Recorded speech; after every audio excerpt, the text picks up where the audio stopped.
बिस्मिल्लाहिर्रहमानिर्रहीम। अस्सलाम वालेकुम नाज़रीन, आज हम बात करेंगे उज़ैर बलोच के हवाले से। उज़ैर बलोच के ख़िलाफ़ केस की समाअत कल हुई थी। ATC जो कोर्ट है, anti terrorism court number 7 Karachi की, उसमें कल पेश किया गया था जो उज़ैर बलोच हैं। उज़ैर बलोच के हवाले से मैंने आपको जो लास्ट हमने इसके ऊपर बात की थी, मैंने बताया था कि 2016 के एंड में ये अरेस्ट होता है। 2017 में जेल हुकाम जेल हुकाम से तहवील ले ली जाती है आर्मी के मुख्तलिफ इदारों की तरफ से, और आर्मी इसको अपनी कस्टडी में रखती है और इससे पूछ गुछ करती है, क्योंकि ये मुख्तलिफ तरह के स्टेट सीक्रेट मुल्क दुश्मनों को देने की इसके ख़िलाफ़ एलिगेशन था, और मुल्क के ख़िलाफ़ जासूसी करने का इसके ख़िलाफ़ एलिगेशन था। तो उन इल्ज़ामात में 3 साल तक ये मुख्तलिफ ट्रायल में से गुज़रता रहा, क्योंकि जो एंटी टेररिज्म कोर्ट है और बाकी जो अदालतें हैं वहाँ पर भी इसके ख़िलाफ़ काफ़ी केसेस पेंडिंग थे। 56 केसेस मुख्तलिफ दहशतगर्दी की अदालतों में इसके ख़िलाफ़ पेंडिंग थे। और जिस केस में ये पेश हुआ है, अरशद पप्पू केस में, ये ट्रिपल मर्डर केस है। 3 लोगों का कत्ल था। एक उसमें अरशद पप्पू ख़ुद एक गैंगस्टर था लियारी का, और उसका बेटा और एक उसका जो साथ एक साथी था। इन 3 लोगों को कत्ल किया गया था। जो अमन कमेटी है या अमन ग्रुप है उज़ैर बलोच का। उज़ैर बलोच क्योंकि पाकिस्तान पीपल्स पार्टी के ख़ास लोगों में से था और जो मरकज़ी लीडरशिप है उनके ख़ास आदमियों में से था, तो उज़ैर बलोच ने लियारी में, क्योंकि लियारी में हमेशा से पाकिस्तान पीपल्स पार्टी का गढ़ समझा जाता है लियारी को, तो लियारी में पाकिस्तान पीपल्स पार्टी की हर तरह की एक्टिविटीज़ को रन करता था उज़ैर बलोच। और इसका जो अमन कमेटी जो इसने बनाई हुई थी, अमन कमेटी बेसिकली इसके गैंग का नाम था। जब जेल जो हुकाम हैं उनके पास तहवील आती है और कस्टडी दी जाती है जेल हुकाम को, तो जेल हुकाम पेश करते हैं ATC में, और ATC ने फ़र्द जुर्म ऐद करने के लिए कल तलब किया हुआ था उज़ैर बलोच को। उज़ैर बलोच के ख़िलाफ़ फ़र्द जुर्म ऐद ना हो सका और मई की तारीख़ कर दी अदालत ने। उसमें की वजह यह है कि जो इन्वेस्टिगेशन ऑफ़िसर हैं इस केस में, वो इन्वेस्टिगेशन ऑफ़िसर जो इंस्पेक्टर यमीन गुजर, वो इन्वेस्टिगेशन ऑफ़िसर है इस केस में, वो कल अदालत में मौजूद नहीं थे। तो अदालत ने उनको तलब किया और जो नेक्स्ट डेट ऑफ हियरिंग पे फ़र्द जुर्म की कार्रवाई के लिए हुक्म सादर किया। वहीं पे मुख्तलिफ तरह के लोग पहले ही इस केस में को अक्यूज़ हैं जिनके ख़िलाफ़ ट्रायल चल रहा है। वो अलग से ट्रायल चल रहा है क्योंकि इसकी हद तक ये एब्सकॉन्डर हो गया था, इश्तिहारी हो गया था, केस इसकी हद तक रोक दिया गया था। और जब क्योंकि जेल हुकाम के पास था नहीं, ATC ने इसके वारंट इशू किए, जेल हुकाम के ख़िलाफ़ शो काज नोटिस जारी किए, लेकिन उसके बावजूद जेल हुकाम पेश नहीं कर रहे थे क्योंकि जेल हुकाम के पास कस्टडी थी ही नहीं, वो आर्मी के इदारों के पास थी। इसलिए जब दोबारा उनको पेश किया गया तो जेल हुकाम की तरफ से दरख्वास्त दी गई कि इनका जो ट्रायल है उसको रिज्यूम किया जाए और दोबारा नए सिरे से ट्रायल शुरू किया जाए। तो ट्रायल शुरू करने के लिए ज़रूरी होता है कि पहले जो चलान सबमिट हो कंप्लीट और साथ पे फ़र्ज़ जुर्म ऐद हो। तो चलान के बारे में इन्वेस्टिगेशन ऑफिसर ने अदालत को बताना था कि आया इसमें कोई फ़र्दर ज़िमनी चलान सबमिट करवाना चाहते हैं या पहले चलान पे रिलाय करेंगे, फ़र्ज़ जुर्म ऐद कर दिया जाए या ना किया जाए। इस हवाले से जो यमीन गुजर है इंस्पेक्टर, उसको अदालत ने तलब कर लिया है। नेक्स्ट डेट ऑफ हियरिंग पे यमीन गुजर अदालत में पेश होगा और वहीं पे जो फ़र्द जुर्म भी ऐद होने का चांस है कि मई में फ़र्द जुर्म ऐद हो जाएगा उज़ैर बलोच के ख़िलाफ़। उज़ैर बलोच के जो 7 बाकी को अक्यूज़ड हैं उसमें कुछ पुलिस के लोग भी हैं, उसमें कुछ साबका मेंबर सूबाई असम्बली भी हैं, और उसमें बाकी भी जो इसके गैंग के लोग थे उनके ख़िलाफ़ अलग से ट्रायल चल रहा है। फ़र्द जुर्म ऐद हो गया है और एविडेंस हो रही है। ऐसे में जो ये जो ट्रिपल मर्डर केस है अरशद पप्पू का, इसके ख़िलाफ़ उज़ैर बलोच के ख़िलाफ़ ये इल्ज़ाम है, या इस केस में ये चार्जशीट की गई है कि जो अरशद पप्पू था उसने जो उज़ैर बलोच का वालिद था उसको कत्ल किया था, और उज़ैर बलोच के वालिद कत्ल केस में वो 1 साल पहले रिहा हो गया था, बरी हो गया था, और जो उसके ख़िलाफ़ एलिगेशन था वो साबित ना हुआ और वो उस डबल मर्डर केस में से बरी हो गया था। उज़ैर बलोच के वालिद फैज़ मोहम्मद के जो ख़िलाफ़ एक था कि फैज़ मोहम्मद को कत्ल किया है जो अरशद पप्पू है, तो इसलिए अरशद पप्पू के ख़िलाफ़ केस चला और वो एक्यूट हो गया।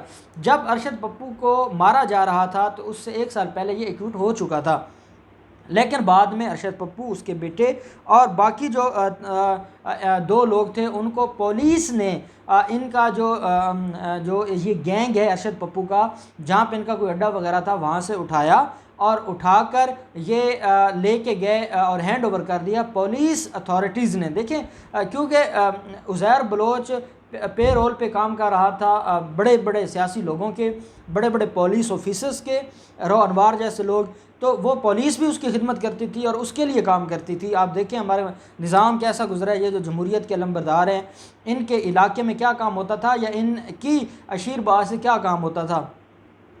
जो पुलिस है उसने अरेस्ट किया अरशद पप्पू, उसके बेटे और एक और आदमी को, और अरेस्ट करके हैंड ओवर कर दिया अमन कमेटी के, और बाद में अमन कमेटी ने उनका मर्डर कर दिया। और उस ट्रिपल मर्डर केस में ये इनके ख़िलाफ़ चार्ज फ्रेम हुआ है, चार्ज फ्रेम होना है। और जो अरशद पप्पू के ख़िलाफ़ एलिगेशन ये था उज़ैर बलोच की तरफ से कि उसके बाप को जो फैज़ मोहम्मद था उसको मारा था और उस केस में वो एक्यूट हो गया था।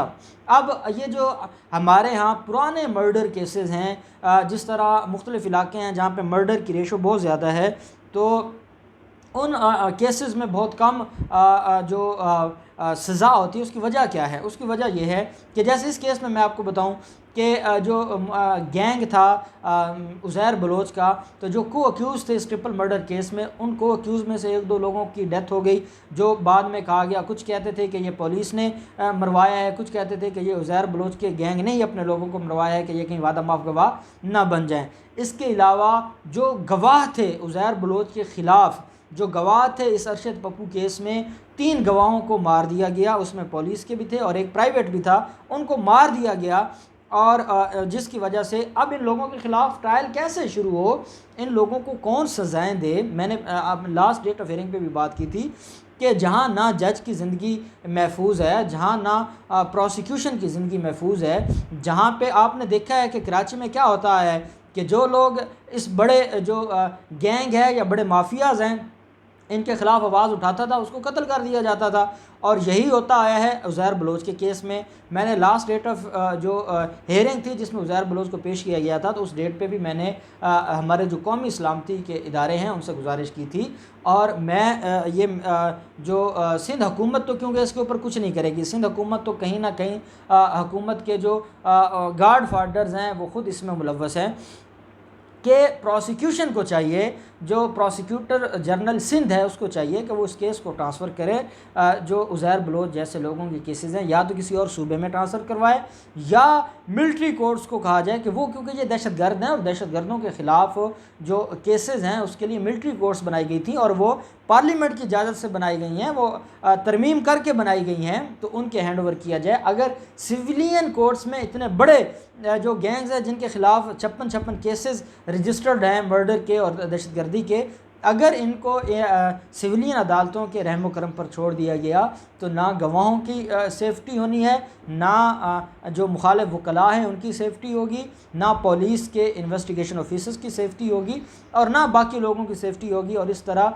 जब गवाह ही नहीं होंगे तो केस कैसे प्रूव होगा। और चाहे सारी दुनिया, मैं, आप, मीडिया सारा कहता रहे कि उज़ैर बलोच एक गैंगस्टर था, उसने इतने लोगों का खून किया है, उसने आसिफ अली जरदारी के कहने पर वो किराए का कातिल बना हुआ था, उसने ज़्यादती की है, उसने लोगों को मारा है, लोगों को अगवा किया है, अगवा बराए तवान के केसेस में वो मुलव्वस था, उसने जो पीपल्स पार्टी के मुखालिफ लोग थे, जो सियासी जमात के मुखालिफ लोग थे, उनको चुन चुन के मारा है।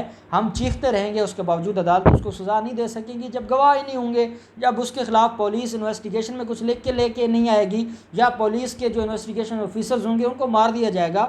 ऐसे में उनके ख़िलाफ़ कैसे कोई कार्रवाई हो सकेगी। और दूसरी बात इसमें अहम यह है कि हमेशा हमारे यहाँ जब जुल्फ़िकार अली भुट्टो को सज़ा दी जाती है, और जुल्फ़िकार अली भुट्टो के ख़िलाफ़ एक केस है जो अभी तक जिसके बारे में हम हमारी जो कानून की किताबें वो खामोश हैं कि वो झूठा था सच्चा था जो भी था, लेकिन जिस तरह जुल्फ़िकार अली भुट्टो का ट्रायल करके उसको सज़ा दी गई, वो मैं समझता हूँ कि हमारे क्रिमिनल लॉ जस्टिस सिस्टम के ख़िलाफ़ था। उसके बावजूद उसको सज़ा सुना दी गई। अब जो उसके ख़िलाफ़ एलिगेशन था जुल्फ़िकार अली भुट्टो के ख़िलाफ़, डायरेक्ट ये नहीं था कि उसने वो कसूरी को मारा है, उसके ख़िलाफ़ था कि वो कंस्पायरेटर था, अबेटर था। 109 सेक्शन 109 पीपीसी में अबेटमेंट में उसको सज़ा दी गई थी, उसको मर्डर में सज़ा नहीं दी गई थी, 302 में सज़ा नहीं दी गई थी, 109 में सज़ा दी गई थी, सेक्शन 109 में। इसी तरह जो उज़ैर बलोच के साथ लोग शामिल थे, जो उज़ैर बलोच के साथ मुलव्वस थे, जिनके कहने पर उज़ैर बलोच ने ये सारी बदमाशी की या लोगों को मारा, अगवा किया, ज़्यादतियाँ की, उन लोगों को भी कटहरे में लाया जाए और उनके ख़िलाफ़ भी दहशतगर्दी के दफ़ात के तहत ट्रायल चलाया जाए, ताकि ये जो ज़ालिम हैं जो लोगों की जानों के साथ, लोगों की जो माल के साथ खेलते हैं या नुकसान पहुंचाते हैं, वो हमेशा के लिए इस मुल्क की जान छोड़ दें और वो उनका कल्ला कम्मा हो सके और पाकिस्तानी अमन के साथ अपनी ज़िंदगी गुजार सके। अब देखते हैं कि मई में इनके ख़िलाफ़ फ़र्द जुर्म ऐद होता है और क्या बाकी गवाहान फिर जाते हैं या वो इतनी हिम्मत करते हैं कि वो उनके ख़िलाफ़ गवाही देंगे। जो भी डेवलपमेंट होगी हम आपको आगाह रखेंगे। बहुत शुक्रिया।